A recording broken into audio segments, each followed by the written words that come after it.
Mariana Ferrer nunca imaginó que el fin de todo comenzaría con un golpe en la puerta. Eran las 4 de la tarde de un jueves de agosto de 2004, en Cañada del Oro, interior de Sonora, cuando 3 hombres se presentaron en el umbral de su casa de tablas. El sol castigaba el desierto con aquella fuerza implacable que rajaba la tierra y secaba los arroyos, pero el frío que Mariana sintió al ver el rostro de Gonzalo, cuñado de su difunto marido, era más cortante que cualquier viento helado de las sierras. Ella tenía 34 años, 5 hijos aferrados a sus faldas y un bebé de 10 meses en los brazos. Tenía también un dolor demasiado reciente para tener nombre, porque hacía apenas 28 días que Ricardo, su compañero, había sido engullido por la cantera en un accidente que nadie quiso explicar bien. Gonzalo no perdió tiempo con condolencias. Entró sin ser invitado, los otros 2 hombres se quedaron fuera. Manos en los cinturones, donde brillaban las culatas de revólveres oxidados. Su voz era seca como el suelo que pisaba. Mariana, tú sabes cómo son las cosas. Esta casa está en tierra de la cooperativa. Ricardo me debía 3.500 pesos. No hay forma de que te quedes aquí. Junta tus cosas antes de que baje el sol y sal. No quiero problemas. Mariana intentó argumentar, pero las palabras murieron en su garganta cuando vio que Gonzalo ya había decidido todo. No había espacio para súplicas, no había compasión en aquellos ojos que eran idénticos a los de Ricardo, pero vacíos de cualquier humanidad. Era como mirar una versión corrompida del hombre que ella había amado, una sombra cruel que usaba el mismo apellido para justificar una traición que ni los muertos merecían. La expulsión fue metódica y humillante. Los hombres de Gonzalo arrojaron sus pertenencias a la carretera de tierra como si fueran basura. El colchón fino donde dormían los niños, la olla de aluminio abollada, la radio rota que Ricardo había prometido arreglar, la imagen de Nuestra Señora de Guadalupe que había pertenecido a la abuela de Mariana.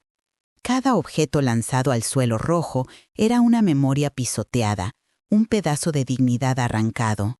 Los niños no lloraban, solo observaban con aquella comprensión terrible que llega demasiado pronto para los hijos de la pobreza. Daniel, el mayor, con 13 años, apretaba los puños con tanta fuerza que sus nudillos se ponían blancos, pero Mariana le sujetó la muñeca y negó con la cabeza. La violencia solo traería más desgracia. Cuando la puerta de la casa que Ricardo construyó con sus propias manos se cerró por última vez, Mariana supo que estaban solos en el mundo. Comenzaron a caminar sin destino cierto. El calor de agosto en el desierto de Sonora es una cosa viva, una presencia que presiona el pecho y succiona el aire de los pulmones. Mariana cargaba a la pequeña Julia, que ardía en fiebre, envuelta en una manta raída, mientras los otros 5 la seguían en fila, manos dadas como una cadena frágil contra el viento caliente que levantaba remolinos de polvo rojo. Camila, de 11 años, sostenía a Gabriel de 7, que sostenía a Lucas de 5, que sostenía a Beatriz de 3. Daniel, el mayor, cerraba la fila, girando la cabeza a cada momento como si esperara que alguien lo siguiera o quizás esperando que alguien lo llamara de vuelta. El pueblo de Cañada del Oro, acobardado bajo el poder de Gonzalo, que controlaba la cooperativa de la cantera y la mitad de los comercios, cerró sus puertas. Las ventanas se atrancaron cuando vieron a la familia acercarse. Nadie ofreció un vaso de agua, nadie abrió la boca para cuestionar la injusticia. Eran fantasmas, borrados del mapa de los vivos por el plumazo de un hombre que había olvidado que la sangre que corría por sus venas era la misma que corría por las venas del hermano que había dejado morir en la cantera. Mariana golpeó en 3 puertas. En la primera, una mujer que había sido su vecina por 8 años miró a través de la rendija y dijo que no podía ayudar. En la segunda, un hombre gritó desde dentro que se fuera antes de que Gonzalo se enterara. En la tercera, nadie respondió, pero Mariana oyó el sonido bajo de una televisión y vio la sombra de alguien alejándose de la ventana. Vagaron por 3 días. El calor del desierto de agosto no da tregua. Durante el día, el sol transformaba la carretera de tierra en una plancha ardiente que quemaba a través de las suelas gastadas de las chanclas. Por la noche, el frío bajaba de las sierras con una crueldad que hacía que los dientes castañetearan y los cuerpos temblaran. Mariana había logrado guardar solo 6 panes viejos y una botella de agua que ella racionaba con cuidado obsesivo, dando a los niños algunos sorbos cada vez, mojando los labios agrietados de Julia. El hambre dejó de ser una sensación y se convirtió en una presencia física, un monstruo que roía el estómago por dentro, que hacía que las piernas temblaran y la visión se oscureciera por los bordes. Los niños dejaron de quejarse al segundo día. Solo caminaban, poniendo un pie delante del otro, movidos por un instinto primitivo de supervivencia que ni ellos mismos comprendían. Julia empeoraba a cada hora. La fiebre que había comenzado como un calor suave, ahora había transformado a la niña en una cosa pequeña y aterradora, toda roja y convulsionando, los ojitos volteados, la boca abierta en un llanto silencioso, porque no tenía más fuerza ni para gritar. Mariana sabía de enfermedades de niños, había criado 5 antes de esta, pero nunca había visto una fiebre tan alta, tan persistente. Mojaba la frente de la bebé con el resto del agua sucia que había encontrado en un charco, pero era inútil. La niña necesitaba medicina, suero, un hospital, y Mariana no tenía nada. La impotencia era una locura que se instalaba despacio, un susurro constante en la mente diciendo que ella había fracasado, que era una madre inútil, que sería mejor si se acostaran todos allí a la orilla de la carretera y esperaran el fin. Fue Camila quien vio primero. Al final de la tarde del tercer día, cuando el sol comenzaba a descender tiñendo el cielo de naranja y morado, la niña señaló el horizonte con la mano temblorosa. «Mamá, mira allí». Mariana levantó los ojos, demasiado cansada para sentir esperanza. Al principio pensó que era un espejismo, una ilusión creada por la deshidratación y la desesperación. Pero a medida que se acercaban, las formas se volvían sólidas, reales. Era un cementerio de metal oxidado, 4 vagones de tren volcados y una locomotora antigua, todo abandonado en medio de un terreno baldío que un día había sido la ruta de una vía férrea olvidada. Debía haber sido dejado allí hace décadas, quizás desde los tiempos en que aún se intentaba llevar el progreso al desierto, antes de que las promesas murieran junto con los rieles corroídos. Los niños se detuvieron, con miedo.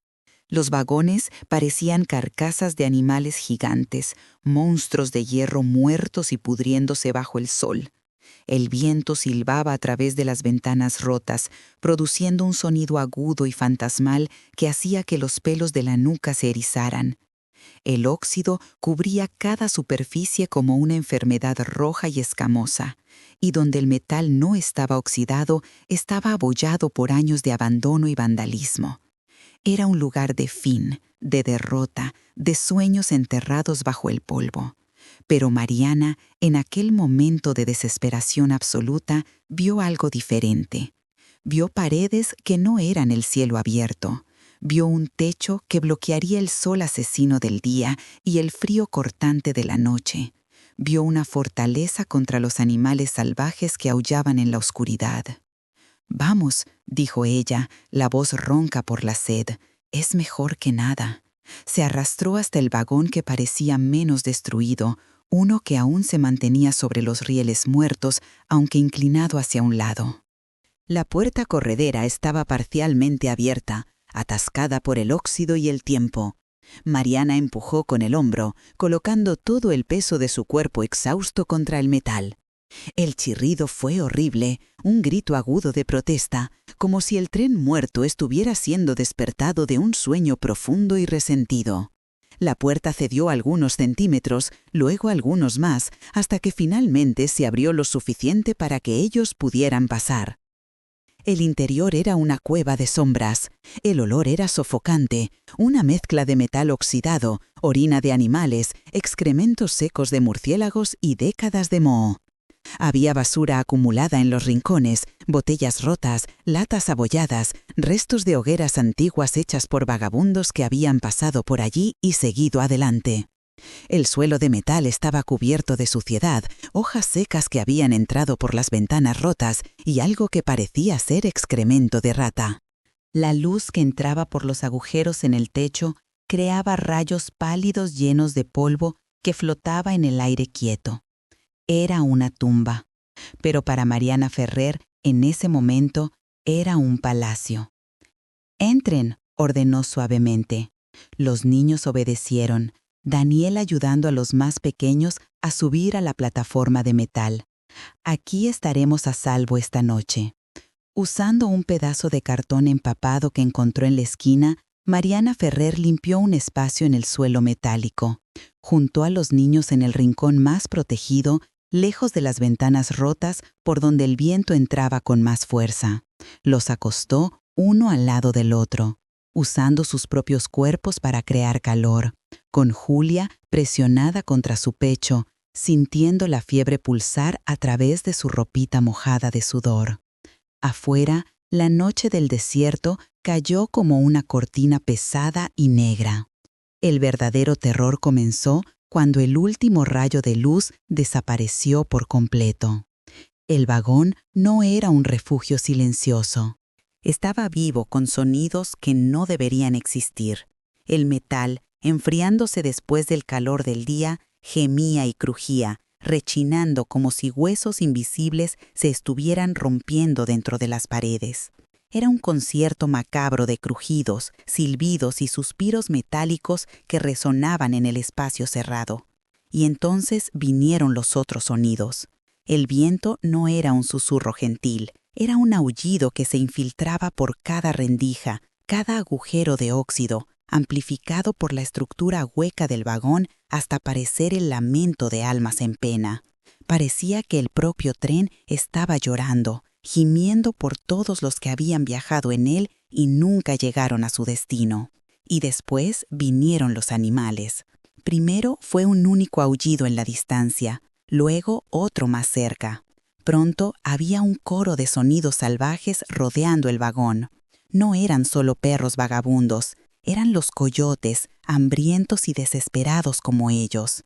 Mariana Ferrer los escuchó arañando el metal por fuera, olfateando en las rendijas, sus gruñidos bajos vibrando a través del suelo.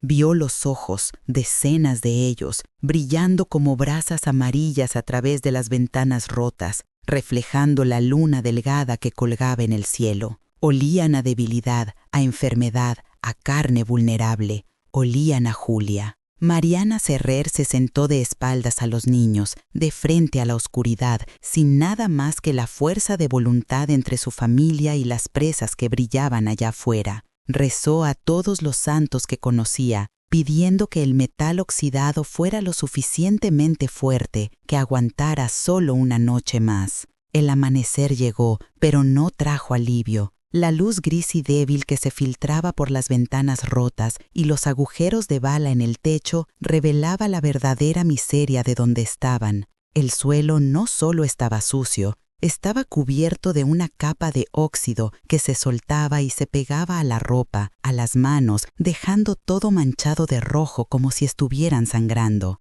Había excrementos de ratas por todas partes, algunos frescos, y el olor acre a amoníaco quemaba la nariz.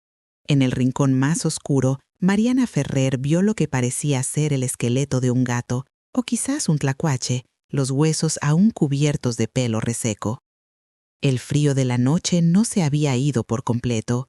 El metal del vagón parecía absorber cualquier calor que sus cuerpos intentaban producir, manteniendo una temperatura gélida que hacía doler los músculos. Los animales se habían retirado con la luz, pero su presencia aún permeaba el aire como una amenaza invisible. Los niños despertaron despacio, los movimientos lentos no a causa del sueño, sino por el hambre que ya estaba en el cuarto día. El hambre había evolucionado. Ya no era un dolor agudo en el estómago, era una debilidad profunda en los huesos, un mareo constante, una sensación de estar flotando ligeramente sobre el suelo. Los niños más pequeños habían dejado de llorar. Solo se sentaban con los ojos vidrosos, mirando a la nada, conservando energía que no tenían. Daniel, intentando ser fuerte, intentando ser el hombre que su padre había dejado de ser, salió del vagón para explorar los alrededores, volviendo 20 minutos después con las manos vacías y los ojos derrotados. No había nada allí, ninguna fruta en el suelo, ningún pozo, ninguna plantación abandonada, solo tierra seca, cactus y muerte. Julia estaba peor, mucho peor. La fiebre no había disminuido, había aumentado durante la noche, y ahora la bebé ya no lloraba, solo hacía un sonido débil y continuo en el fondo de la garganta, como un gatito muriendo. Su cuerpecito convulsionaba con temblores incontrolables, los ojos medio abiertos pero sin foco, la boca abierta intentando aspirar aire que parecía nunca ser suficiente. La piel estaba tan caliente que parecía quemar, y cuando Mariana Ferrer intentaba darle agua, la niña no podía tragar, solo dejaba que el líquido escurriera por la comisura de la boca. Mariana Ferrer sabía lo que eso significaba, había visto la fiebre matar antes, había visto niños ser llevados en cuestión de horas cuando la temperatura subía demasiado y no bajaba. Julia estaba muriendo, y ella no podía hacer nada. La impotencia era una forma de tortura que Mariana Ferrer nunca imaginó que existiera. Era peor que el hambre, peor que el cansancio, peor que el miedo a los animales. Era ver la vida escurrirse de su hija, sentir el cuerpecito volverse más ligero, más débil, más distante cada hora, y no tener nada que ofrecer más allá de oraciones vacías y lágrimas inútiles. Ella acunaba a Julia y cantaba canciones de cuna que ya no tenían poder para consolar. Mojaba los labios agrietados de la bebé con las últimas gotas de agua sucia que quedaban y sentía la culpa aplastarla como una piedra en el pecho. Había fallado. Como madre, como protectora, como lo único que esos niños tenían en el mundo. Había traído a Julia a este lugar para morir. Fue la desesperación lo que la hizo levantarse. No podía quedarse sentada mirando. Si iba a perder a Julia, si iba a perderlos a todos, al menos que fuera luchando, haciendo algo, cualquier cosa. Miró alrededor del vagón con nuevos ojos, buscando algo que pudiera usar, alguna forma de mejorar la situación. Notó que el viento frío de la noche anterior había venido principalmente de un gran agujero en el lateral del vagón, donde un panel entero de metal parecía haber sido arrancado, dejando un espacio abierto directo al exterior.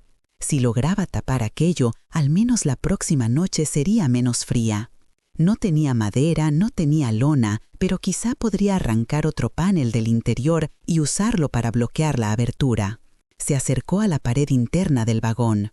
Estaba revestida de paneles finos de metal pintados de un azul descolorido, ahora desconchado y carcomido por el óxido, dejando manchas marrones y rojas que parecían heridas abiertas.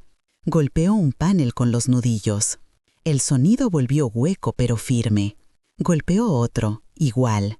Buscó uno que pareciera más suelto, más vulnerable. Sus ojos, acostumbrados ahora a la penumbra del vagón, identificaron un panel cerca del suelo que parecía diferente de los otros. La pintura estaba más desconchada allí y había una línea fina alrededor del borde que parecía ser una unión, no una soldadura continua. Se arrodilló y pasó los dedos por el borde. Había una pequeña rendija, casi imperceptible. Intentó meter las uñas y tirar, pero el metal no se movió. Buscó algo para hacer palanca y encontró un pedazo de tubo oxidado en la esquina del vagón. Metió la punta en la rendija y empujó con todo el peso de su cuerpo. El metal gimió, resistió, pero no cedió. Mariana Ferrer gruñó, la frustración transformándose en rabia, y golpeó el panel con el tubo, una vez, dos, tres, con más fuerza a cada golpe.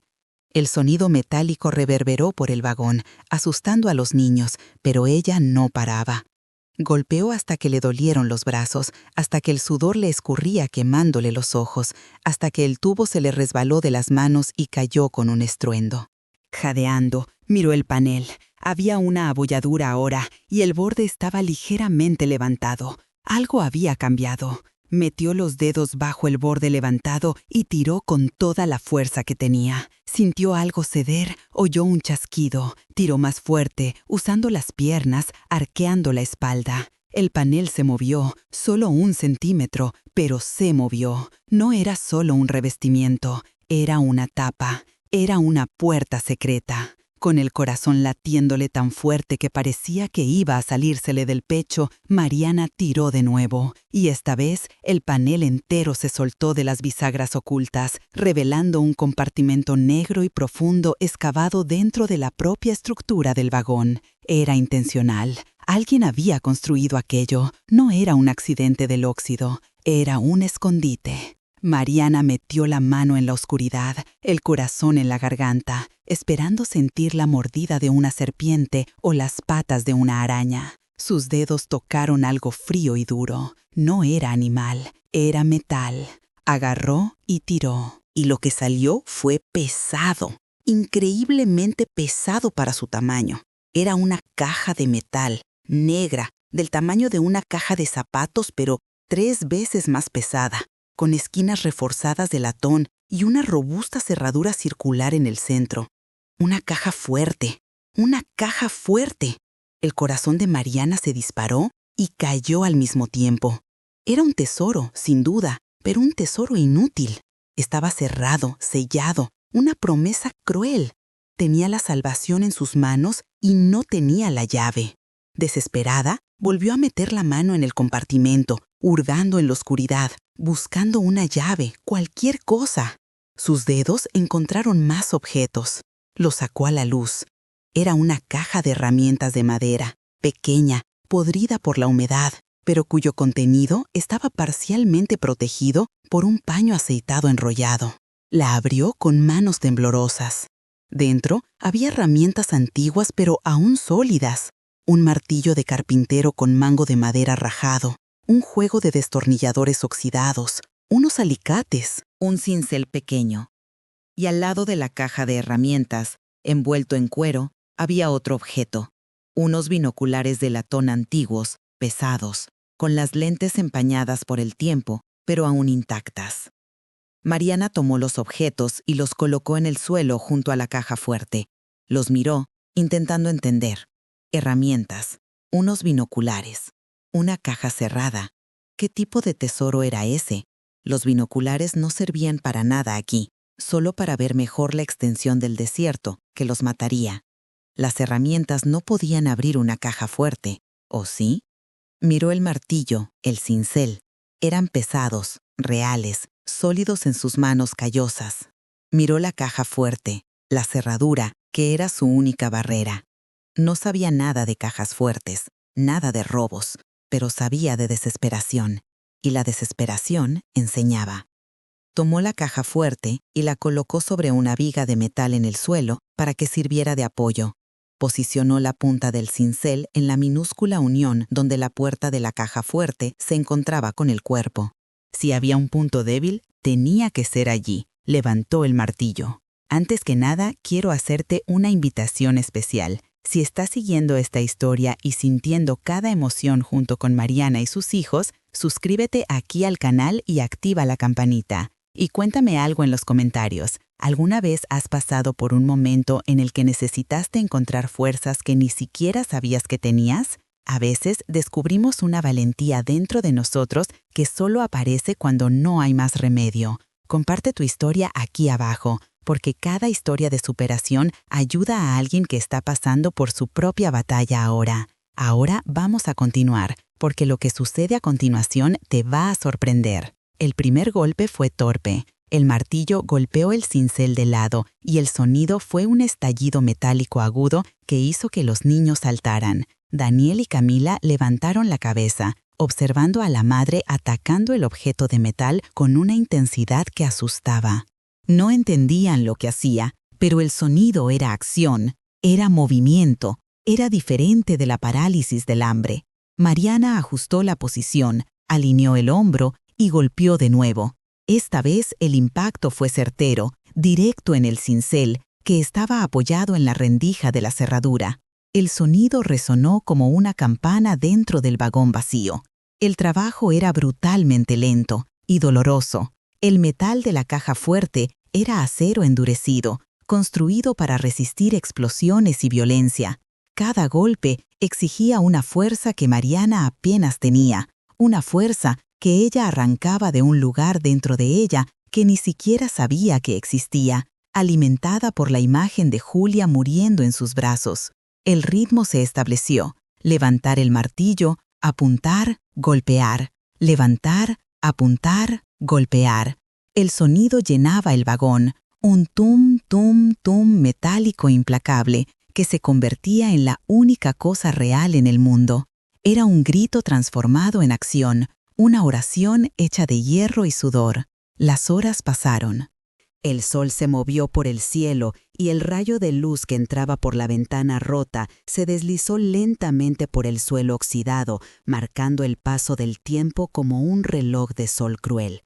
El interior del vagón se transformó en un horno. El calor de agosto, atrapado dentro de la caja de metal, subía hasta niveles insoportables. Mariana sudaba tanto que sus ropas quedaron empapadas. El sudor goteaba en la caja fuerte, evaporándose inmediatamente en el metal caliente.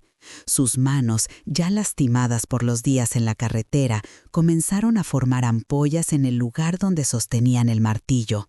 Las ampollas reventaron, la piel se abrió y la sangre comenzó a manchar el mango de madera, dejándolo resbaladizo.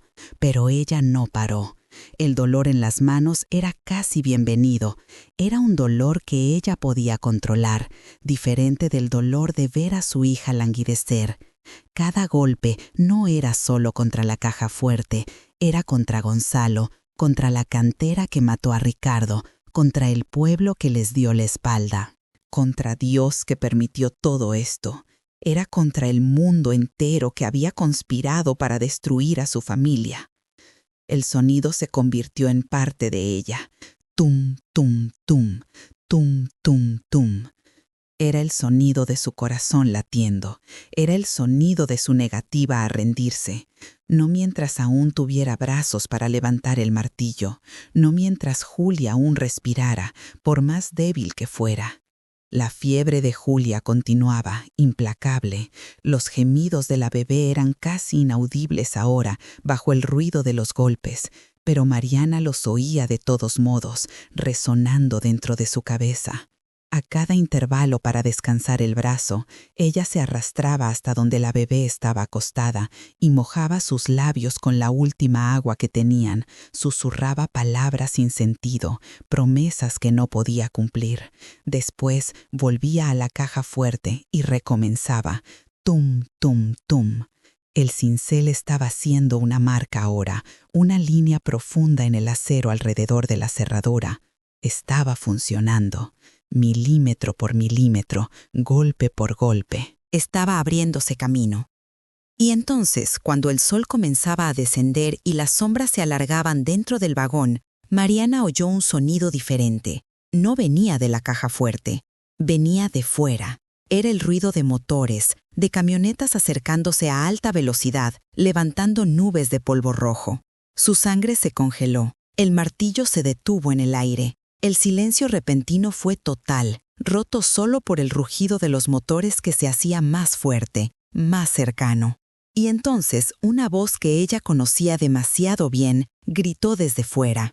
«Sabía que te iba a encontrar aquí, desgraciada». Era Gonzalo, y no estaba solo. Gonzalo bajó de la camioneta con la agilidad de un hombre que estaba acostumbrado a tomar lo que quería por la fuerza. Sus 2 secuaces salieron de otra camioneta, ambos armados, los rostros cubiertos con pañuelos contra el polvo. Pero los ojos de Gonzalo no buscaban a Mariana, buscaban el tren. Él sabía. Había pasado años buscando esta vía férrea abandonada, siguiendo la leyenda que los viejos contaban en las cantinas, la historia del tren pagador que transportaba la fortuna de un coronel de Cañada del Oro durante los tiempos de violencia entre familias, que nunca llegó a su destino. El tren que desapareció con todo dentro.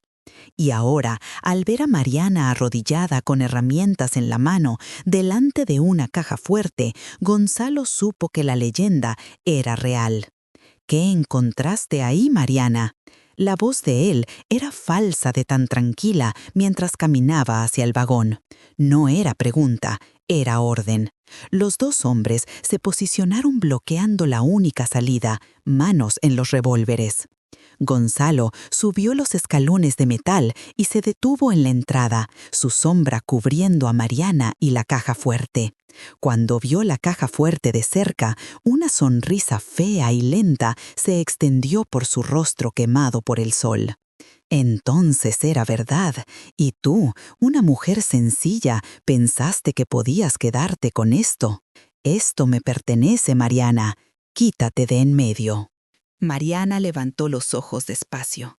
El sudor le pegaba el pelo al rostro, la sangre se secaba en sus manos y sus ojos, hundidos por el hambre, quemaban con algo nuevo. El miedo aún estaba allí, helado en el estómago, pero cubierto por algo más duro, algo forjado en las últimas horas de sufrimiento y lucha. La mujer que Gonzalo enfrentaba no era la viuda sumisa que él había expulsado hace una semana. Era alguien que había pasado 3 días en el infierno, que había oído a su hija agonizar, que había luchado contra el hierro con sus propias manos hasta sangrar. Era alguien que no tenía nada más que perder. No, dijo ella. La voz era baja, ronca por la garganta seca, pero tenía la firmeza del metal del vagón. Gonzalo rió, un sonido sin alegría. ¿No?, repitió, como si fuera la cosa más graciosa que jamás hubiera oído. Sacó el revólver de la funda, un 38 oxidado pero funcional. Mariana, no me hagas perder el tiempo. Ya ha sido una molestia demasiado grande. Dame esa caja y lárgate de aquí, o quédate y muere con esos niños, me da igual. Los hombres detrás de él rieron. Era rutina para ellos, otro problema siendo resuelto de la forma en que siempre resolvían. Lo que está aquí, dijo Mariana, poniéndose de pie lentamente, colocando su cuerpo entre Gonzalo y la caja fuerte, es de mis hijos. Sostenía el martillo en la mano derecha, la cabeza de hierro apuntando al suelo. No era arma contra revólver, pero era todo lo que tenía. Era la herramienta que había usado para luchar por ellos. No iba a soltarla ahora. Gonzalo dejó de sonreír. Levantó el revólver, pero no apuntó a Mariana. Apuntó al rincón donde los niños estaban amontonados, específicamente al bulto de mantas donde Julia gemía casi sin sonido. Quítate de en medio o la mato primero. Elige rápido que estoy perdiendo la paciencia. El terror blanco y absoluto se apoderó de Mariana. Él iba a matar a Julia. Iba a dispararle a una bebé enferma solo para probar que podía. Sus piernas temblaron, el martillo casi se le cayó de la mano. Estaba a punto de ceder, de arrodillarse y suplicar, cuando un sonido cortó el aire tenso del vagón. No era el viento, no era el metal rechinando. Era un gruñido bajo, gutural, que parecía venir de debajo del suelo, de las entrañas de la tierra. Gonzalo se congeló, el dedo dudando en el gatillo. ¿Qué diablos es eso? Sus ojos buscaron el origen del sonido, confusos, desviándose de Mariana por una fracción crucial de segundo. Debajo del vagón, en el espacio oscuro entre las ruedas muertas y la tierra reseca, algo se movía. Durante los días anteriores, los niños habían explorado aquella área, cavando agujeros en la sombra fresca debajo del metal para escapar del calor insoportable. Habían cavado cerca de donde los rieles creaban una especie de túnel natural en el terraplén. Y en aquel túnel, ellos habían encontrado a alguien. No era un animal, era un hombre, o lo que quedaba de uno. Un hombre sin hogar que había hecho del tren abandonado su casa hacía tanto tiempo que nadie sabía decir. Sus ropas eran trapos indistinguibles de la suciedad que lo cubría. La barba gris descendía hasta el pecho en una masa enmarañada de nudos, y el pelo era un nido de tierra y ramas secas. Pero los ojos, profundamente enterrados en cavidades oscuras, aún brillaban con una lucidez extraña, una especie de locura organizada de quien había perdido el contacto con la sociedad, pero no con la realidad inmediata. Los niños, en su inocencia y en su propia desesperación, habían compartido con él las raíces que encontraban, los animales pequeños que Daniel conseguía cazar, el agua sucia de los charcos. Para ellos, él era solo otro ser con hambre, como ellos. No tenían miedo. Y el viejo, en su demencia silenciosa, había aceptado la presencia de ellos. Se había convertido en un guardián invisible de su territorio. Ahora, oyendo la amenaza en la voz de Gonzalo, viendo el peligro para las únicas criaturas que le mostraron bondad en décadas, él emergió de la oscuridad. Se arrastró fuera del agujero como un animal a 4 patas, cubierto de tierra, irreconocible como humano a primera vista. En la mano le temblaba un cuchillo de cocina oxidado, la hoja dentada y torcida, pero aún lo suficientemente afilada para cortar. Él no habló, no gritó, solo avanzó con aquel gruñido animal vibrando en el pecho. Gonzalo se giró asustado y disparó por instinto. La detonación dentro del vagón de metal fue ensordecedora, un trueno que golpeó los tímpanos de todos y llenó el aire con el olor acre a pólvora quemada. El viejo se detuvo de repente. Sus ojos locos se abrieron de sorpresa. Miró hacia abajo, a la mancha roja que florecía en su pecho sucio. Luego miró a Mariana como si fuera a pedir disculpas por no haber hecho más. Entonces cayó hacia adelante, el cuchillo arañando el suelo sin causar daño. Pero aquel disparo, aquella explosión de violencia contenida en el espacio pequeño, hizo algo milagroso. La vibración viajó a través del piso de metal, una onda de choque que sacudió todo. Alcanzó la caja fuerte. Fue el empujón final que la cerradura necesitaba. Después de horas siendo torturada por el cincel de Mariana, después de cientos de golpes que habían rajado el mecanismo interno, aquella sacudida violenta fue demasiado. Con el eco del tiro aún reverberando en las paredes de hierro, la puerta pesada de la caja fuerte se abrió sola, girando en las bisagras con un crujido lento y profundo, como un suspiro de rendición. Gonzalo, aún mirando el cuerpo del viejo caído, se giró triunfante, listo para tomar su premio y eliminar a Mariana de una vez. Pero se detuvo. La expresión en su rostro cambió de victoria a confusión. La caja fuerte estaba abierta, pero no tenía lo que él esperaba. No había sacos de oro, no había fajos de billetes viejos, no había joyas centellantes. Mariana también miraba, sus manos aún sosteniendo el martillo, sin entender. Dentro de la caja fuerte había solo papeles, documentos gruesos enrollados en cuero encerado, atados con cordel, perfectamente preservados por el sellado del metal. ¿Papeles? Gonzalo escupió la palabra con una mezcla de incredulidad y rabia creciente. Había matado a un hombre por documentos viejos. ¿Dónde está el oro, bruja? ¿Dónde lo escondiste? Dio un paso adelante, el cañón del revólver subiendo nuevamente, esta vez apuntado directo al corazón de Mariana. Sus capangas también parecían confusos, relajando un poco la postura. Habían venido detrás de fortuna, no de archivo muerto de notaría. El peligro inmediato parecía haber disminuido, sustituido por la decepción de un ladrón frustrado. Pero Mariana no estaba mirando a Gonzalo, estaba mirando los documentos que tenía en las manos. Con dedos temblorosos y ensangrentados, desenrolló el cuero encerado. Los papeles eran pesados, el pergamino grueso y flexible, preservado perfectamente por el cuero aceitado. Vio sellos de cera roja aún intactos, firmas elaboradas en tinta negra que el tiempo no pudo borrar, sellos oficiales del gobierno de Sonora. Eran documentos legales, importantes. El coronel no estaba huyendo con su oro, estaba huyendo con su poder, con la prueba de lo que poseía. Las manos de Mariana temblaban tanto que apenas conseguía sostener los papeles mientras pasaba la primera página. Sus ojos, acostumbrados ahora a la penumbra y agudizados por la adrenalina que corría en las venas, se fijaron en un nombre que ella conocía tan bien como el nombre de sus propios hijos. En la parte superior del fajo, sujeto con un sello de cera azul, estaba el documento principal. Escritura de propiedad.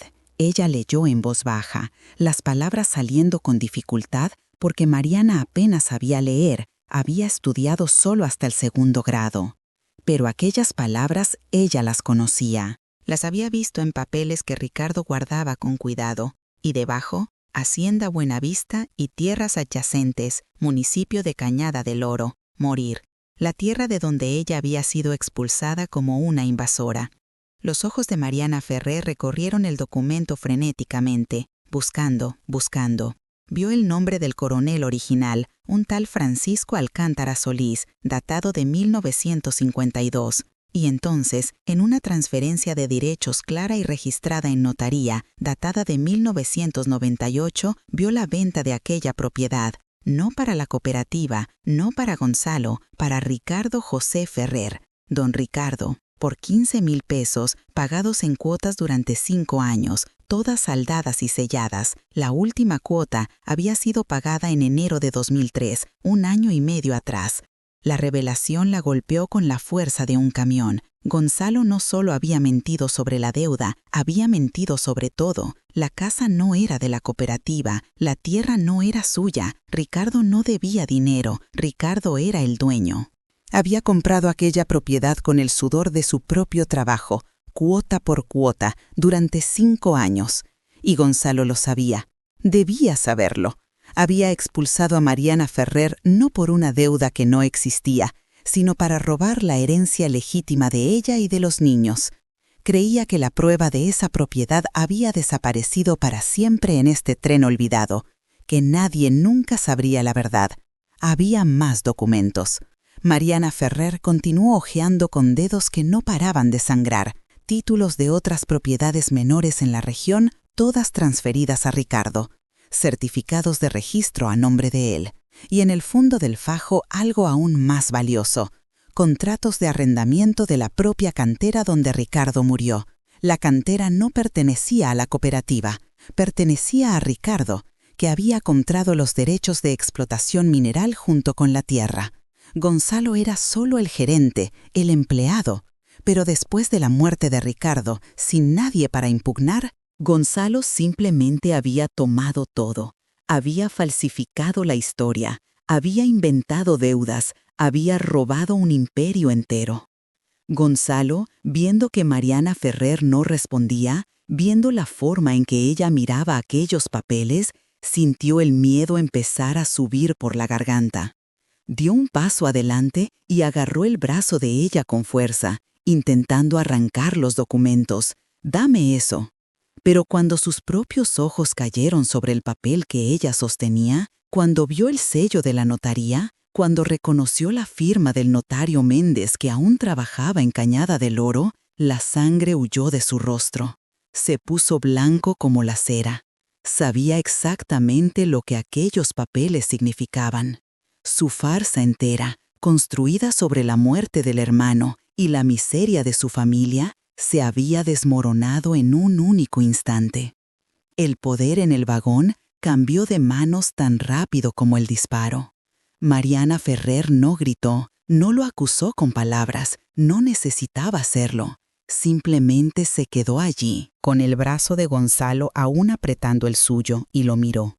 Sostuvo los papeles en alto, un escudo de pergamino que valía más que cualquier arma. En la otra mano, el martillo ensangrentado aún colgaba pesado. Su postura cambió completamente, se enderezó, y por primera vez en días, el peso de la viudez y del hambre pareció salir de sus hombros. Ya no era una víctima escondida en un vagón abandonado. Era la dueña de la tierra donde Gonzalo estaba pisando. Los capangas en la puerta percibieron el cambio. Vieron el terror en el rostro del patrón y se pusieron nerviosos, intercambiando miradas. Habían venido para intimidar a una viuda indefensa, no para enfrentar a una mujer con documentos legales que destruían todo. En el desierto, la tierra era todo. Un revólver podía matar, pero aquellos papeles podían destruir generaciones enteras, borrar nombres, arrasar familias. Y Mariana Ferrer los tenía en sus manos. «Esta tierra», dijo Mariana Ferrer, y su voz resonó en el casco de metal con una autoridad que ella ni siquiera sabía que poseía. «Es mía. La casa de donde usted me expulsó, el pozo, la cantera, todo». Cada palabra era una piedra siendo colocada, construyendo una pared entre ella y el hombre que había intentado destruirla. Miró a los capangas en la puerta. «Pertenece a mis hijos». Señaló a los niños que observaban con ojos muy abiertos, sintiendo el giro pero sin comprender completamente. Todo lo que era de Ricardo ahora es de ellos. Gonzalo la soltó como si su piel quemara. Su mente trabajaba desesperadamente. Podía matarla ahora, dispararle a ella y a los 6 niños, incendiar el vagón y hacer que todo desapareciera.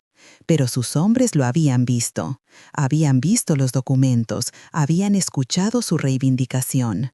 Matar a una viuda desprotegida era una cosa, pero matarla ahora, con pruebas legales en la mano, delante de testigos, sería asumir el crimen de robo y añadir asesinato múltiple. No podía confiar en la lealtad de ellos para un acto tan desesperado y brutal.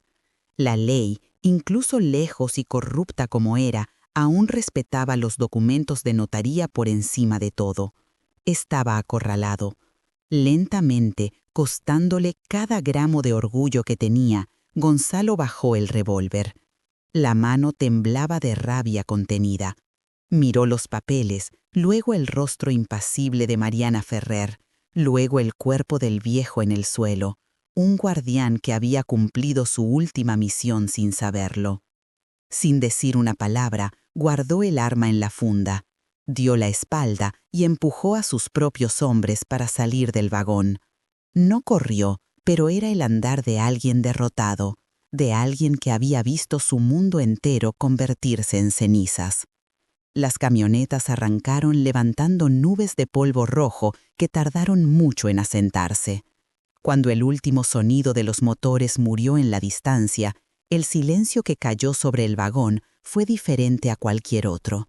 Ya no era el silencio del abandono o del terror. Era el silencio de la espera, de lo que viene después. Mariana Ferrer se quedó inmóvil por un largo momento, sintiendo el peso de los documentos en su mano. Eran más pesados que el martillo, más calientes que el metal al sol. Ardían con un poder que ella apenas comprendía, pero sentía en las puntas de sus dedos ensangrentados. Miró a sus hijos amontonados contra la pared, sus rostros sucios y delgados fijos en ella, esperando orientación. Había ganado una batalla, pero la guerra por la supervivencia continuaba. Julia aún estaba con fiebre, aún no tenían comida, aún estaban atrapados en un vagón de tren en medio de la nada. La victoria era solo tinta y papel si ella no conseguía salvar a su hija. Y el tiempo se estaba acabando. El primer acto fue cuidar al guardián. El viejo yacía en el suelo empolvado, su cuchillo inútil aún prendido en su mano rígida. Mariana Ferrer se acercó y, con una gentileza que contrastaba con la violencia de los minutos anteriores, cerró los ojos de él con 2 dedos. Tomó su propio chal, el único pedazo de tela que aún tenía algún valor sentimental porque había sido regalo de bodas de Ricardo, y cubrió el rostro del hombre. «Descansa», susurró, «hiciste más por nosotros que cualquier santo». Daniel vino y se quedó al lado de su madre, mirando el cuerpo. En su rostro, aún infantil pero envejecido por la prueba, Mariana Ferrer vio el entendimiento de que aquel extraño había comprado el futuro de ellos con su último suspiro. Volvió a la caja fuerte. Los documentos de propiedad estaban encima, pero había más abajo. Con cuidado, sacó el resto. No eran solo escrituras. Había pólizas del Banco Nacional, amarillentas pero válidas. Certificados de acciones de la cooperativa regional, irónicamente de las acciones que Gonzalo afirmaba poseer. Recibos de depósitos en oro hechos en el Banco de Sonora en 1954, nunca rescatados.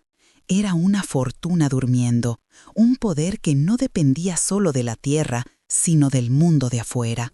Pero ese mundo estaba a cientos de kilómetros, del otro lado de un desierto que la mataría antes de dar 100 pasos. La fiebre de Julia era el único enemigo que importaba ahora, un enemigo más rápido y más cruel que Gonzalo. Mariana Ferrer tenía la riqueza del mundo sangrando entre sus dedos y no podía comprar un frasco de dipirona. La frustración la hizo llorar de nuevo, lágrimas calientes de impotencia que caían en los documentos. Pero entonces sus ojos se posaron en el otro objeto, aquel que había descartado como inútil, el binocular de latón. ¿Por qué un coronel guardaría un binocular con sus documentos más preciosos? Impulso, Mariana tomó los binoculares y salió del vagón, subiendo por la escalera oxidada hasta el techo curvo. El metal quemaba bajo el sol de la tarde, pero ella no lo sintió. Se puso de pie, un punto minúsculo sobre el monstruo de hierro, y levantó los binoculares a los ojos. Al principio, vio solo la inmensidad del desierto, una extensión de marrón y verde seco que se extendía hasta donde la vista alcanzaba.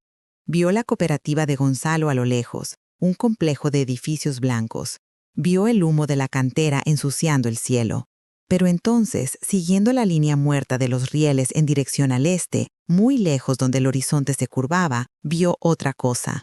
Un hilo de humo diferente, humo negro y espeso que se movía.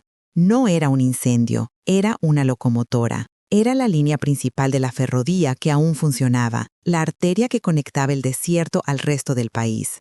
Un plan nació, no de la esperanza, sino de la lógica fría. No podía ir hasta la ciudad a pie. No podía atravesar el desierto con 6 niños y una bebé muriendo. No podía volver al pueblo, que era territorio de Gonzalo. Pero quizás no necesitara ir hasta la civilización. Quizás pudiera traer la civilización hasta ella.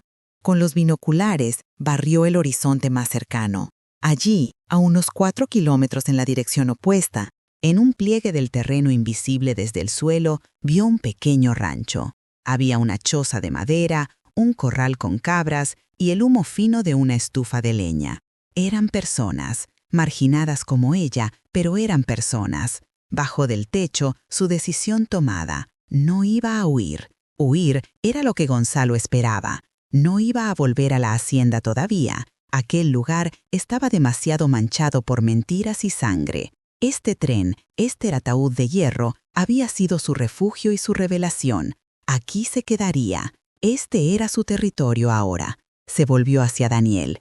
«Hijo, vas a ir a aquel rancho de allí». Le entregó no un documento, sino la única cosa de valor inmediato que había encontrado suelta en el fondo de la caja fuerte.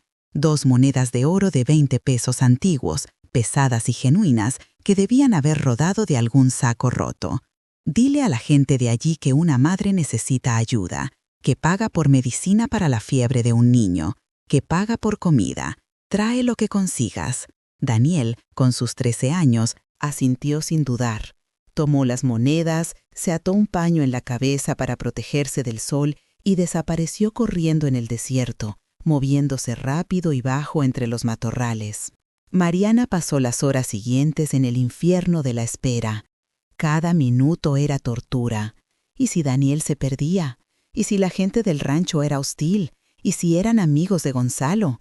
¿Y si volvía con las manos vacías? Abrazó a Julia contra su pecho, cantando canciones que salían quebradas de su garganta seca, limpiando el sudor que brotaba de la frente ardiente de la bebé, rezando a oraciones que parecían no alcanzar ningún cielo. El sol estaba bajo, tiñendo todo de rojo sangre, cuando Daniel finalmente reapareció. No venía solo. Detrás de él caminaba una mujer, no vieja pero pareciendo vieja, encorvada por el trabajo, con el rostro curtido por el sol y las manos gruesas de quien lavaba ropa en el río. No era del rancho, era de más lejos aún. Una curandera que la gente del rancho había ido a buscar a galope cuando Daniel apareció con oro en la mano. Ella no habló. Entró en el vagón, miró a Julia un largo momento, luego miró a Mariana y asintió una vez. De su bolsa de tela gastada sacó hierbas secas atadas en manojos, raíces oscuras que parecían dedos retorcidos y un frasco pequeño con líquido marrón. Comenzó a trabajar en silencio, murmurando palabras que Mariana no entendía. Parecían rezo, pero no era español. Aplastó las hierbas con una piedra, mezcló con agua que Daniel había traído en una botella Hizo un té amargo que olía a tierra. Obligó a Mariana a darle el líquido a Julia gota a gota, forzando a la bebé a tragar. Hizo cataplasmas de barro rojo mezclado con hojas maceradas y aplicó en el pecho y la frente de la niña. La curandera se quedó la noche entera.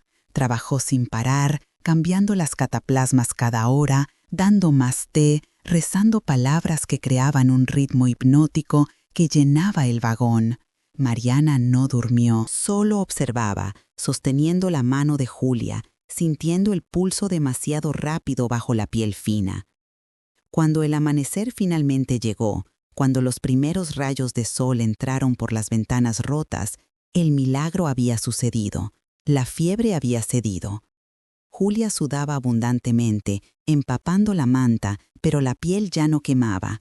Cuando abrió sus ojitos, estaban claros y enfocados, y ella buscó el seno de la madre con su boquita. Mariana se derrumbó en sollozos, un alivio tan profundo que casi la derribó. La curandera simplemente empacó sus cosas. Mariana ofreció las 2 monedas, pero la mujer se negó. Tomó solo los alicates de la caja de herramientas como si aquello fuera pago justo, y desapareció por el desierto de donde había venido, un ángel improbable vestido de tela estampada descolorida. Con Julia a salvo, Mariana pudo finalmente pensar con claridad. Tenía los documentos, tenía pruebas irrefutables, pero aún estaba atrapada en un vagón, aún vulnerable. Gonzalo no iba a desistir. Volvería, con más hombres, con un plan mejor. Tenía que actuar rápido. Recordó los binoculares, la ferrovía activa que había visto. Esa era la salida, pero tenía que hacer las cosas en el orden correcto. Primero, enterró al guardián decentemente. Con ayuda de Daniel y Camila, cavaron una fosa a la sombra de la locomotora, usando la pala oxidada que encontraron. No tenía madera para cruz, entonces apilaron piedras formando un montículo. Mariana se puso de pie al lado y, por primera vez en días, rezó de verdad, no por los santos lejanos, sino por aquel hombre que, en su locura, había sido más humano que todo el pueblo. Después organizó el vagón, limpió como pudo, creó espacios para dormir, catalogó todo lo que tenía. Los documentos fueron cuidadosamente envueltos de nuevo en el cuero encerado y escondidos en un nuevo lugar que solo ella sabía. Era su seguro de vida. Racionó la comida que Daniel había traído, del rancho, harina, panela, carne seca. No era mucho, pero era lo suficiente para algunos días si era cuidadosa.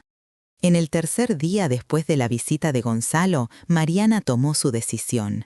Temprano por la mañana, subió al techo del vagón con los binoculares y observó. La ferrovía activa pasaba un tren por día, siempre a la misma hora de la tarde.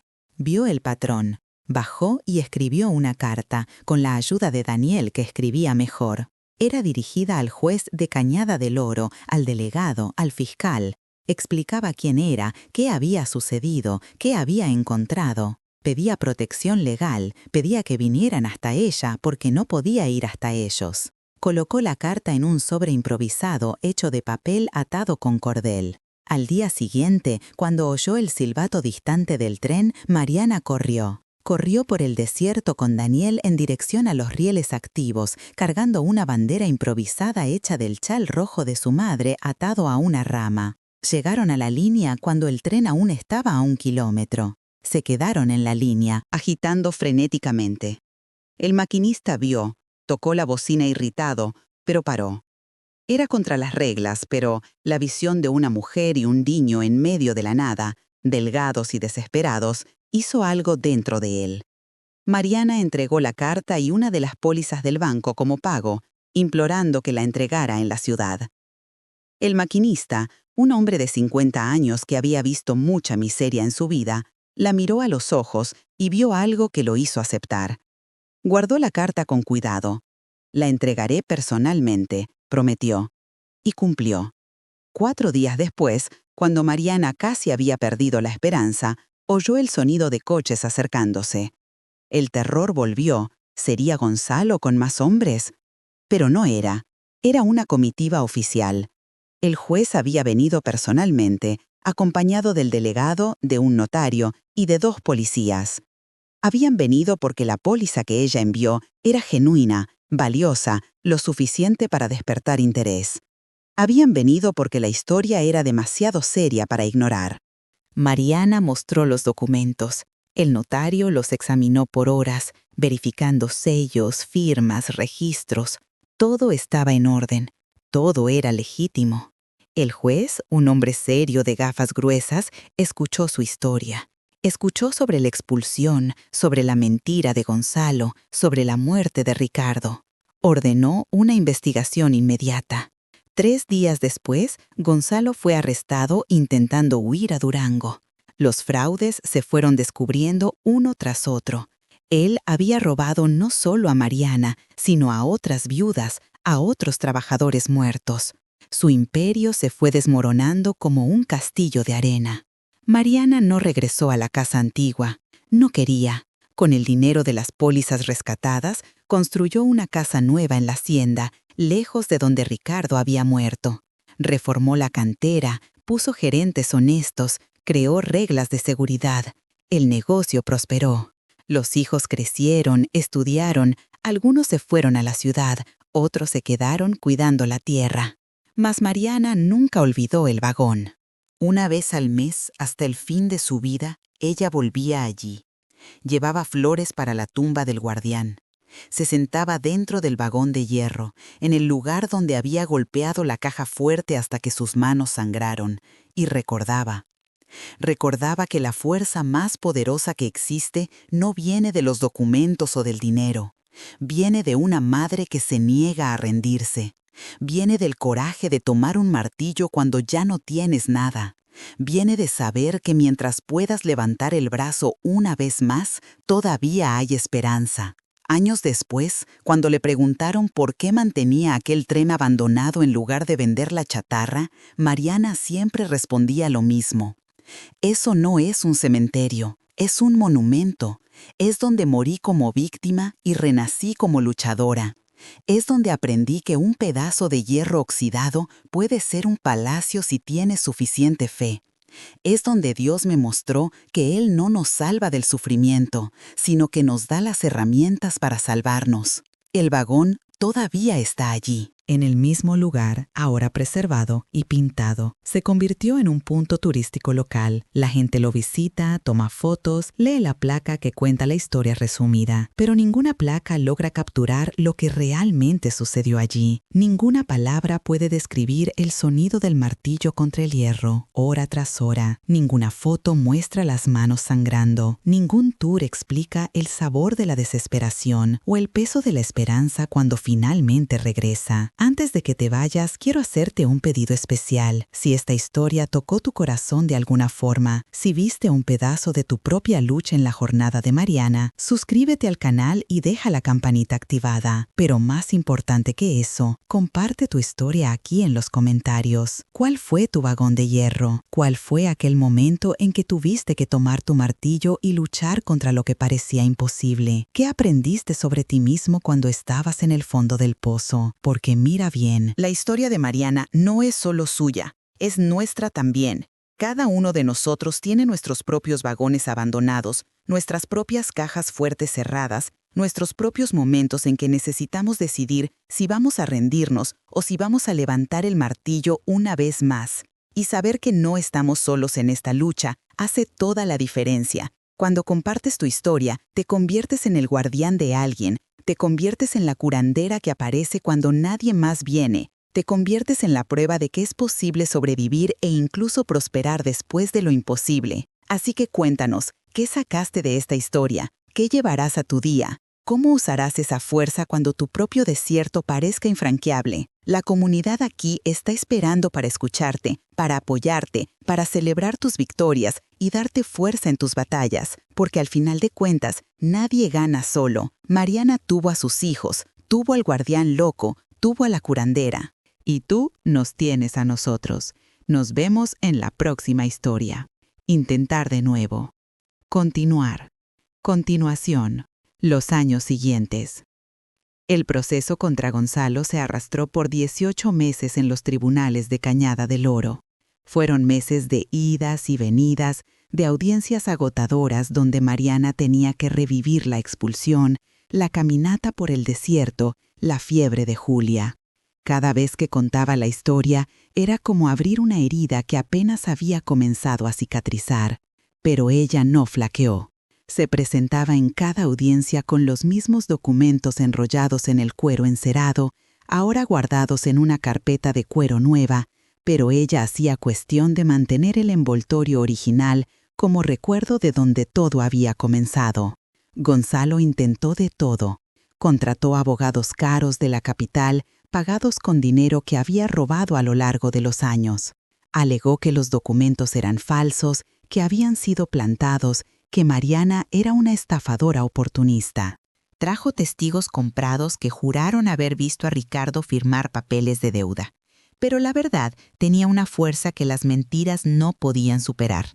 El notario, que había registrado la venta original para Ricardo, todavía estaba vivo, un señor de 83 años con memoria de elefante, y él testificó, reconociendo no solo los documentos, sino recordando el día exacto en que Ricardo había aparecido en la notaría para hacer el último pago, sonriendo de oreja a oreja porque finalmente era dueño de su propia tierra. La investigación reveló cosas peores de lo que Mariana imaginaba. Gonzalo tenía un patrón.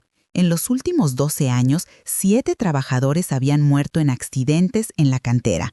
Todos ellos propietarios de pequeños lotes que fueron mágicamente incorporados a la cooperativa justo después de las muertes. Las viudas habían sido expulsadas, intimidadas, algunas simplemente habían desaparecido del municipio. Había familias enteras que habían sido borradas del mapa. El accidente de Ricardo no había sido un accidente. Testigos finalmente se presentaron, protegidos por la presencia de la ley, contando que habían visto a Gonzalo ordenar que las vigas de sustentación de una sección de la mina fueran removidas, sabiendo que Ricardo trabajaría allí al día siguiente. Era asesinato premeditado. Cuando la sentencia finalmente salió, Gonzalo fue condenado a 28 años de prisión por homicidio, fraude, robo, falsificación de documentos y una lista de crímenes que ocupaba 3 páginas. Todas las propiedades que había robado fueron devueltas a las familias legítimas, pero para muchas de esas familias la victoria llegó demasiado tarde. De las 7 viudas a las que había robado, solo 3 aún estaban vivas. Las otras habían muerto en la miseria, en ciudades distantes donde habían huido o simplemente desaparecido sin dejar rastro. Sus hijos, esparcidos y perdidos, nunca supieron que tenían derecho a algo más que la pobreza que heredaron. Mariana se convirtió, sin querer, en una especie de heroína local. Las personas que le habían cerrado las puertas cuando ella pasó pidiendo ayuda, ahora querían ser sus amigas. Querían estar asociadas a la mujer que había derribado al tirano. Ella no sentía rabia hacia ellos, no exactamente. Entendía el miedo, entendía la necesidad de supervivencia que hace que las buenas personas no hagan nada, pero tampoco olvidaba. Mantenía una distancia educada, hacía negocios cuando era necesario, pero nunca dejó que esas personas entraran realmente en su vida. Su familia ahora era diferente, compuesta por aquellos que la habían ayudado cuando ayudar era peligroso. La curandera que salvó a Julia se convirtió en una presencia constante. Su nombre era Sebastiana. Tenía 62 años y vivía sola en una casita a 15 kilómetros de cualquier lugar. Mariana le construyó una casa pequeña pero digna dentro de la hacienda. Le ofreció un lugar donde pudiera envejecer con comodidad. Sebastiana aceptó, pero con condiciones. No soy empleada, no soy agregada. Soy compañera, dijo ella con aquella voz ronca de quien fumó toda la vida. Voy a cuidar a los niños cuando se enfermen. Voy a bendecir a quien lo necesite, pero no voy a limpiar el baño de nadie ni a cocinar el almuerzo para el patrón. Mariana asintió sonriendo. Era exactamente el tipo de arreglo que quería. La gente del rancho que había ido a buscar a Sebastiana también fue recompensada. Mariana compró el rancho de ellos, que estaba hipotecado y a punto de ser embargado por el banco, y les transfirió la escritura de vuelta libre de deudas. No quería agradecimiento, no quería adulación, solo quería pagar la deuda. Ustedes me ayudaron cuando no tenía nada. Cuando ayudarme podía costarme la vida, dijo ella el día que entregó los documentos. Eso no se olvida, eso no se paga, pero uno lo intenta. Daniel, el hijo mayor, creció cargando el peso de haber sido el hombre de la familia cuando tenía apenas 13 años. Mariana veía la seriedad excesiva en él, veía cómo no jugaba como los otros niños de su edad, cómo asumía responsabilidades que no eran suyas. Intentó convencerlo de ser niño mientras aún podía, pero Daniel había visto demasiadas cosas. Había sujetado la mano de sus hermanos en la caminata por el desierto, había corrido solo por el desierto para buscar ayuda. No se podía borrar aquello. A los 18 años, anunció que quería estudiar ingeniería de minas. «Voy a aprender a hacer aquello de la manera correcta», dijo. «Voy a hacer que ningún trabajador muera porque el patrón recortó costos en la seguridad». Mariana le pagó la universidad en una universidad en Hermosillo. Se graduó en primer lugar de su promoción. Camila, la segunda más vieja, tuvo un camino diferente. La experiencia en el vagón la había marcado de otra forma. Ella recordaba los sonidos de la noche, los animales rodeando, el frío que entraba por las rendijas. Desarrolló miedos que no tenía antes. Miedo a la oscuridad, miedo a los espacios cerrados, pesadillas constantes. Mariana la llevó a médicos en la capital, a psicólogos cuando descubrió que eso existía. Tomó años de terapia, pero Camila se fue recuperando. Decidió estudiar psicología, queriendo ayudar a otros niños que pasaban por traumas. «El vagón me rompió», dijo una vez a su madre ya adulta, «pero aprendí que las cosas rotas pueden ser arregladas. Solo se necesita paciencia y las herramientas correctas». Ella abrió una clínica en Cañada del Oro que atendía gratis a las familias pobres. Gabriel, Lucas y Beatriz, los tres del medio, eran demasiado pequeños para recordar muchos detalles. Tenían memorias fragmentadas, la sensación del hambre, el metal frío, la voz de la madre cantando en la oscuridad.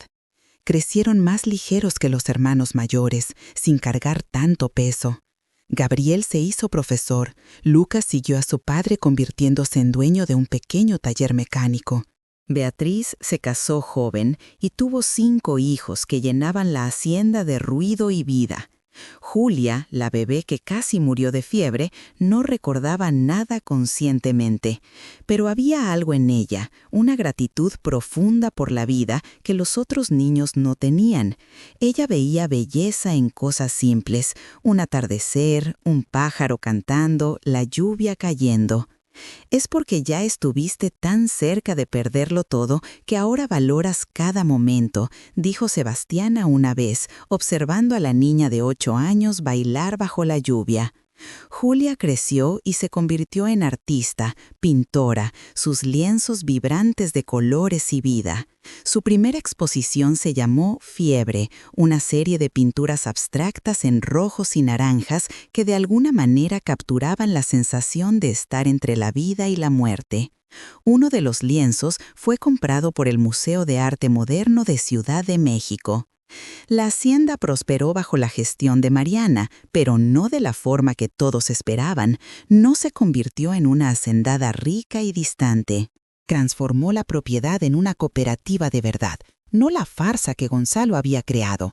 Distribuyó tierras para los trabajadores, creó un sistema de participación en las ganancias, construyó una escuela para los hijos de los empleados, un centro de salud, una guardería. «Sé lo que es no tener nada», explicaba ella cuando otros hacendados criticaban su modelo como demasiado generoso, insostenible. «Sé lo que es ser expulsada, pasar hambre, ver a un hijo muriendo porque no hay medicina. No voy a hacerle eso a nadie, nunca». La cantera fue reformada completamente. Daniel, después de graduarse, regresó y rediseñó todo el sistema de seguridad. Instaló vigas de acero importadas, sistemas de ventilación modernos, equipos de protección individual para todos los trabajadores. El costo fue alto, las ganancias disminuyeron a corto plazo, pero los accidentes cayeron a cero. Mi padre murió porque alguien decidió que su vida valía menos que el costo de una viga decente, dijo Daniel en la inauguración del nuevo sistema. Aquí, ninguna vida vale menos que la ganancia. Nunca. Pero no todo fue fácil o bonito en los años siguientes. Mariana enfrentó resistencia de la comunidad de hacendados. Fue llamada comunista, loca, ingrata que estaba echando a perder a los trabajadores y creando expectativas irreales. Algunos intentaron boicotear sus productos, negándose a comprar de la cooperativa. Ella encontró mercados alternativos, vendiendo directamente a la capital, creando una marca que valoraba la producción ética. Piedra Justa era el nombre de la marca. Vendía más caro, pero tenía mercado porque la gente estaba empezando a preocuparse por el origen de las cosas que compraban. También hubo amenazas. Gonzalo tenía amigos, tenía familia, tenía aliados que no olvidaban. 2 veces intentaron incendiar la casa nueva. Una vez dispararon contra la ventana del cuarto de Mariana, la bala pasando centímetros de la almohada donde ella dormía. Contrató seguridad, instaló cercas, pero se negó a vivir con miedo. Ya pasé 3 días pensando que iba a morir en el desierto, decía. Si sobrevivía a aquello, nadie me va a asustar con la amenaza de un hombre cobarde que dispara de lejos. El peor ataque llegó 5 años después de la condena de Gonzalo. Fue coordinado, profesional. 6 hombres enmascarados invadieron la hacienda en una noche sin luna, armados con rifles y machetes. Estaban allí para matar a Mariana y quemar todos los documentos, borrar todo lo que ella había construido. Pero subestimaron 2 cosas. Primero, que toda la hacienda estaba alerta desde las amenazas anteriores, con un sistema de vigilancia improvisado pero eficaz. Segundo, que los trabajadores de Mariana no eran empleados asustados, eran socios que defendían lo que era de ellos también. La batalla duró 20 minutos. Los invasores fueron recibidos no por una mujer sola, sino por 30 hombres y mujeres armados con lo que tenían: azadas, hoces, escopetas viejas de caza, piedras. Daniel, que estaba de visita, organizó la defensa con la precisión de un general. Cuando la policía finalmente llegó, atraída por los disparos, encontraron a 3 invasores atados en el patio, 2 huidos y 1 muerto, no por violencia de la hacienda, sino porque tropezó con su propia codicia y cayó en una zanja, rompiéndose el cuello. La investigación reveló que el ataque había sido financiado por un consorcio de 3 hacendados de la región que veían a Mariana como una amenaza al status quo. Fueron arrestados, juzgados, condenados. Su arresto envió un mensaje: los tiempos habían cambiado. Ya no se podía hacer lo que querían con los débiles solo porque tenían poder. Ahora había ley, había consecuencias. Mariana había forzado este cambio, simplemente negándose a ser víctima.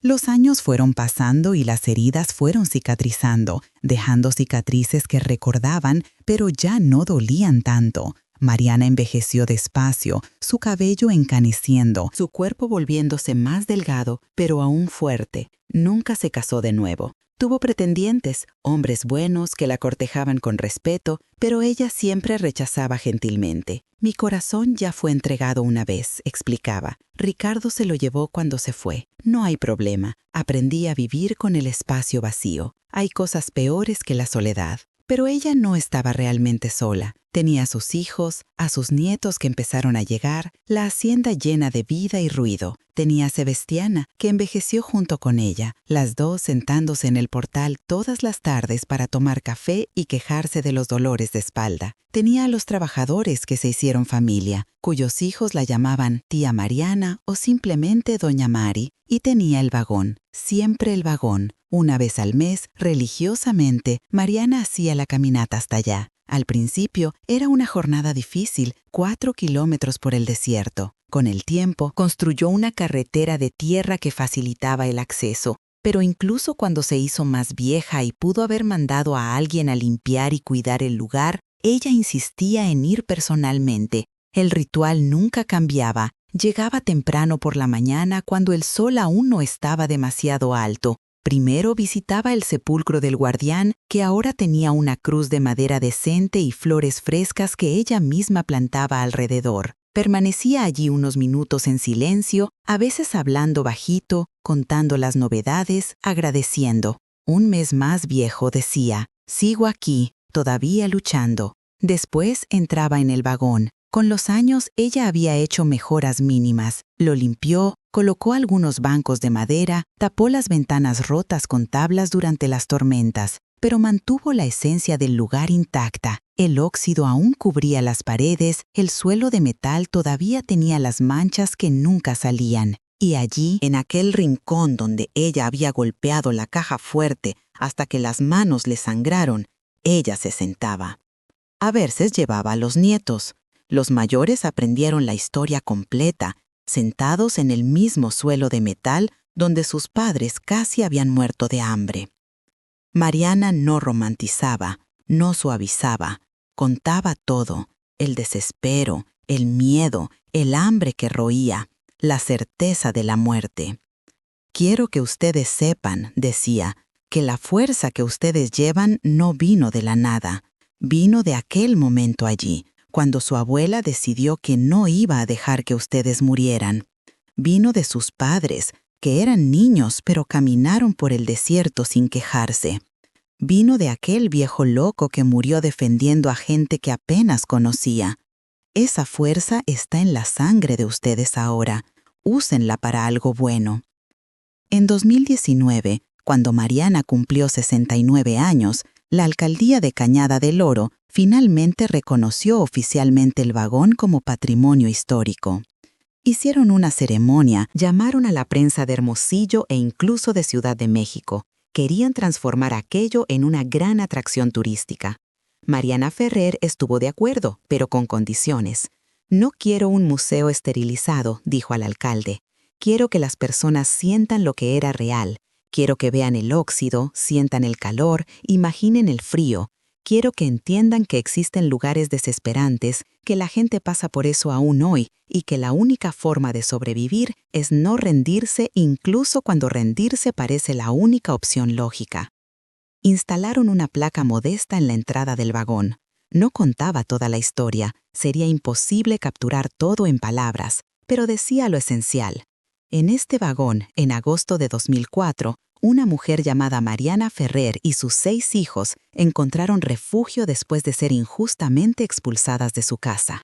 Aquí, al límite de la supervivencia, enfrentando hambre, enfermedad y violencia, ella descubrió documentos que probaron su derecho a la tierra robada y la verdad sobre el asesinato de su marido. Este lugar es un monumento no a la victoria fácil, sino a la persistencia brutal. Es un recordatorio de que la justicia a veces tiene que ser arrancada con las propias manos sangrando. Es prueba de que ningún lugar está tan abandonado que no pueda convertirse en palacio para quien necesita uno.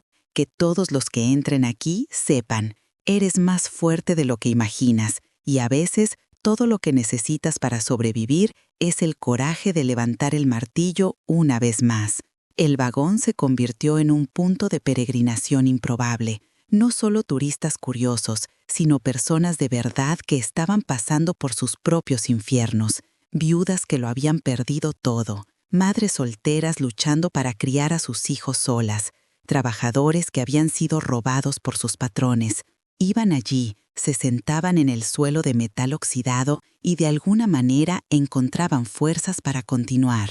Mariana recibía cartas de ellos, cientos a lo largo de los años, contando sus historias, agradeciendo por la inspiración. Una carta en particular ella guardó hasta el final. Era de una mujer de Oaxaca, también llamada Mariana, también viuda, que estaba a punto de desistir de una batalla legal contra el gobierno que había tomado sus tierras para una presa. Estaba lista para parar, ella escribía, demasiado cansada, demasiado pobre, demasiado derrotada. Pero entonces leí sobre usted y el vagón, y pensé, Si una mujer logró abrir una caja fuerte de hierro con sus propias manos para salvar a sus hijos, yo puedo al menos seguir intentándolo. No sé si voy a ganar, pero ahora sé que no voy a rendirme. 3 años después, aquella mujer mandó otra carta. Había ganado. El gobierno había sido forzado a pagar una compensación justa. Había comprado tierras nuevas, mejores, estaba reconstruyendo. Mariana leía esas cartas en el portal con Sebastiana y a veces lloraba. ¿Por qué estoy llorando?, preguntaba, irritada consigo misma. Son historias felices. Y Sebastiana, que ya tenía más de 90 años, pero aún tenía la mente afilada como una cuchilla, respondía siempre lo mismo. Lloras porque finalmente entendiste. No se trataba solo de ti. Nunca se trató solo de ti. Se trataba de mostrar el camino. Se trataba de ser la prueba de que se puede sobrevivir. Te convertiste en el guardián loco para otras personas. Esa presencia invisible que aparece cuando todo parece perdido y muestra que aún hay lucha. En octubre de 2023, Mariana fue diagnosticada con cáncer.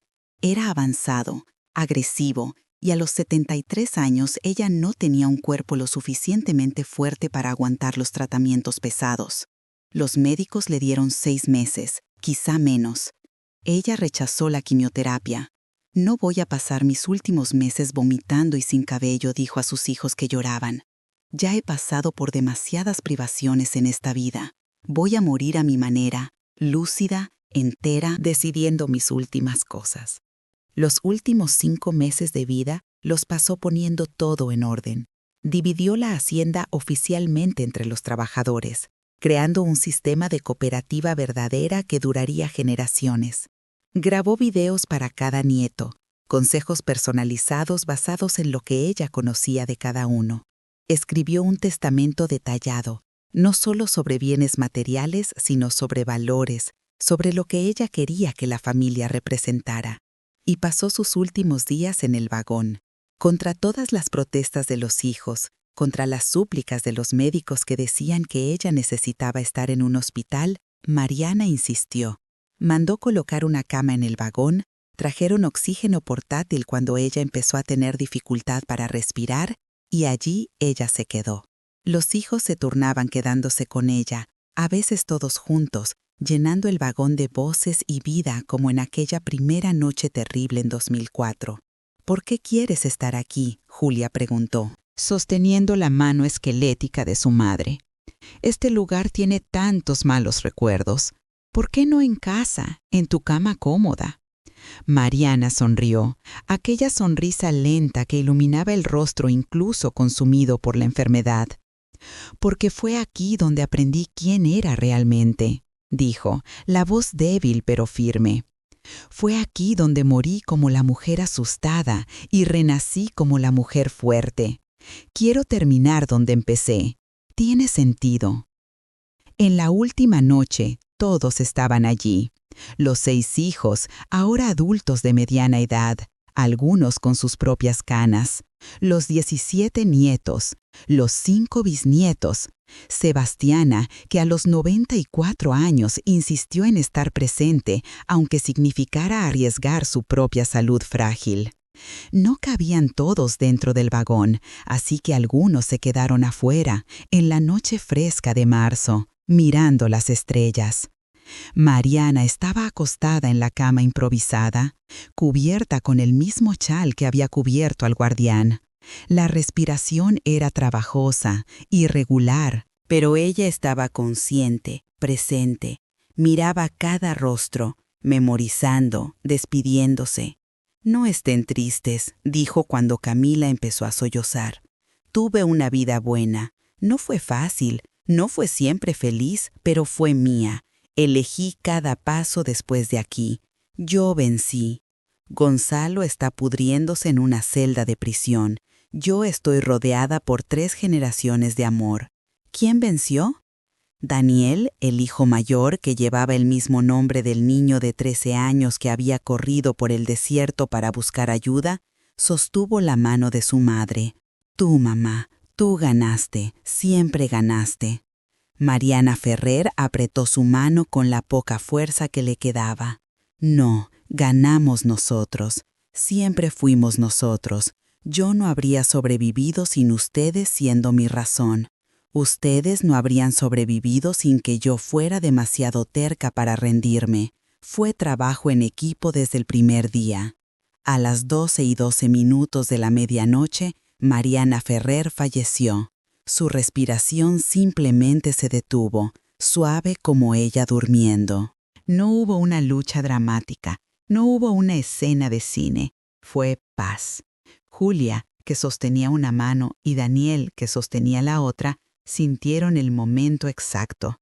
Se fue, susurró Daniel, y el llanto comenzó, pero no era solo tristeza, también era gratitud, alivio de que no hubiera sufrido más, orgullo de quien había sido. El funeral fue 3 días después, el más grande que Cañada del Oro jamás había visto, no porque Mariana fuera rica, aunque lo era, no porque fuera famosa, aunque lo era localmente, sino porque había tocado vidas. Vinieron las familias de los trabajadores, 3 generaciones de ellos. Vinieron las otras viudas a quienes ella había ayudado a recuperar sus tierras después del caso de Gonzalo. Vino gente de otros estados, personas que solo conocían la historia pero sentían que debían estar presentes. El cortejo pasó por el vagón antes de ir al cementerio, una última visita. Enterraron a Mariana en el pequeño cementerio de la hacienda que ella había creado, al lado de donde Ricardo había sido enterrado cuando finalmente recuperaron el cuerpo de la cantera años después. La lápida era simple. Mariana Santos Ferrer, 1950-2023. Ella levantó el martillo. Nada más era necesario. Quien sabía, entendía. Quien no sabía, podía preguntar y aprender. Pero la historia no terminó allí. Historias así nunca terminan completamente. El vagón continúa, ahora parte de un circuito de turismo histórico del desierto. Miles visitan al año.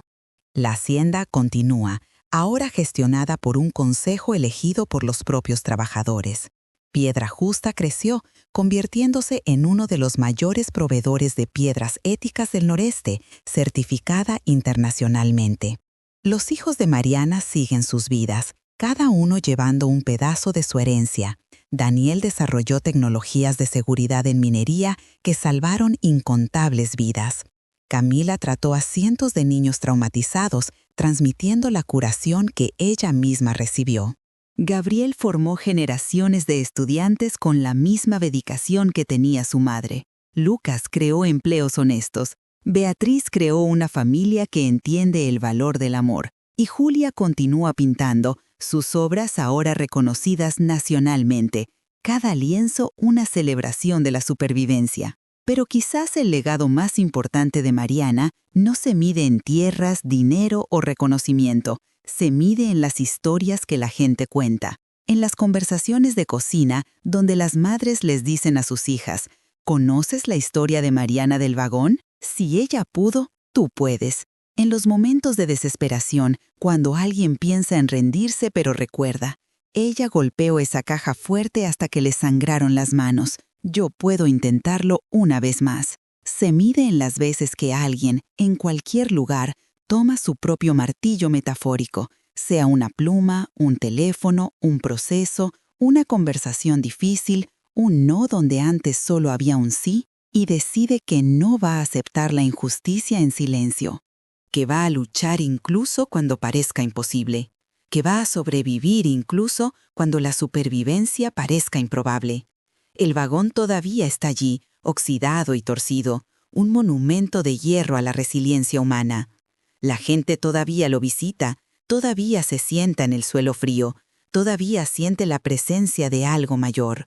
No es un lugar bonito, no es cómodo, pero es real, es honesto, es un recordatorio de que los peores momentos de la vida pueden convertirse en la base para los mejores.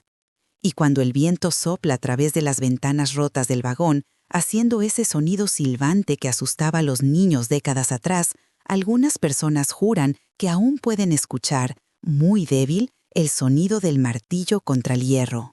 Tum, tum, tum, tum, el sonido de una madre negándose a rendirse. el sonido de la esperanza siendo forjada en el metal, el sonido que dice, levántate, inténtalo de nuevo, eres más fuerte de lo que piensas. Y es por eso que la historia de Mariana importa. No porque fuera una superheroína, sino porque era humana, rota, desesperada, y aún así continuó. Porque demostró que la mayor fuerza no viene de nunca caer, sino de siempre levantarse. Porque mostró que a veces lo más revolucionario que puedes hacer es simplemente negarte a morir cuando el mundo ha decidido que deberías. Su martillo está en exhibición en el vagón ahora, colocado en una caja de vidrio simple. El mango todavía tiene manchas oscuras, que pueden ser sangre o pueden ser óxido. Nadie quiere limpiar para descubrirlo. La cabeza de hierro aún muestra las marcas de cientos de golpes. No es una reliquia sagrada, es una herramienta. Y la plaquita al lado dice simplemente, disponible para emergencias. Porque la verdad es esta.